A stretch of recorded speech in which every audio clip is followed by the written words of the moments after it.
అన్నమయ్య జిల్లా వైఎస్ఆర్సీపీ మేమంతా సిద్ధం బస్సు యాత్రకు ప్రజాభిమానం పోటెత్తింది. కిలోమీటర్ల కొద్దీ జనం రోడ్డు కిరువైపులా బారులు తీరిన పరిస్థితి. మండు టెండను కూడా లెక్క చేయకుండా బస్సు వెనక యువత పరుగులు తీయటం గ్రామ గ్రామాన కనిపించింది.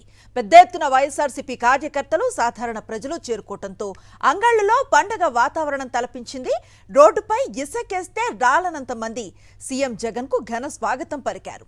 భారీ గజమాలలతో ప్రజలు సీఎంను సత్కరించారు.